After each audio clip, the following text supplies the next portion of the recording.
Hello guys, আসসালামু আলাইকুম। কেমন আছো তোমরা? আশা করি ভালোই আছো।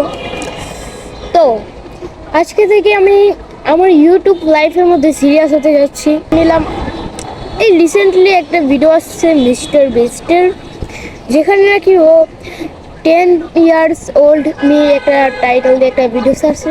তো আমিও ভেবে নিলাম আমার ফার্স্ট ভিডিও আমি এটাই করে নিই, কেমন হবে? ভালোই হবে আর কি।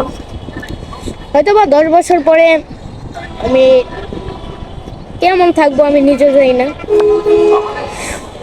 দেখবো তখন ভিডিওটা দেখবার ভাববো কি ছিলাম আর এখন অনেক ভালো হয়েছি বা খারাপ হয়েছি। যদি মরে যাই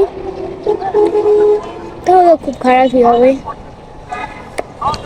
আর আমার কাছে এখন মূলত কিছুই নেই, বলতে গেলে কিছুই নেই। আমি মূলত একদম, আমার কাছে না কোনো ফ্রেন্ড আছে আমার সাথে ইউটিউব জার্নিতে সাথে থাকবে। আমি একলাই শুরু করছি, একলাই শেষ করব। না, একলা শেষ করব না, আর মানুষ নিয়ে শেষ করব, সেটা হয়তো বা পরে। তো আর হাই, 10 বছর পরে আমি। কেমন আছো তুমি? আমি তো ভালো নেই, তুমি তো ভালো থাকবেই আশা করি। তো অনেক মানুষ এবার এখন বলতে পারে যে এই ছোট পিচ্চি বাচ্চা এখানে ইউটিউবে কি করতেছে। তো আমি দেখতে ছোট হলেও এখনো অনেক কিছুই করেছি বা অনেক কিছুই আমি সহ্য করে। যেমন ধরো আমাদের বাংলাদেশে ছোট বাচ্চাদের শুধু একটাই রাস্তা, তারা শুধু পড়াশোনা করবে, আর যদি পড়াশোনা না করে তাহলে তারা খারাপ।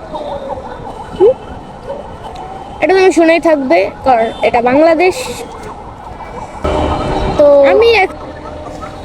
আমার কাছে এখন কিছুই নেই, স্ক্রিপ্ট নেই, মাইক নেই, একটা টিম নেই, আর না আছে কোনো টাকা। হ্যাঁ, টাকা নাই, বাট আমার ইচ্ছা, আমি মিস্টার বিস্টের অনেক বড় একটা ফ্যান, বাট আমার ইচ্ছা যে আমি মিস্টার বিস্টের মতো মানুষকে সাহায্য করতে চাই। আশা করি তোমাদের সাপোর্ট পাবো, বা চেষ্টা করে যাব, যত সাপোর্ট পাই বা না পাই চেষ্টা করে যাব। ভালোবাসা দিব তোমাদেরকে, তোমরা দিও একটু লাইক, কমেন্ট, সাবস্ক্রাইব আর শেয়ার, বুঝছো? যাতে অনেক মানুষ আমাকে দেখতে পায়, আর মানুষ যাতে একটা নতুন কন্টেন্ট ক্রিয়েটরকে পায় যে নাকি মানুষকে সাহায্য করবে। আল্লাহ হাফেজ।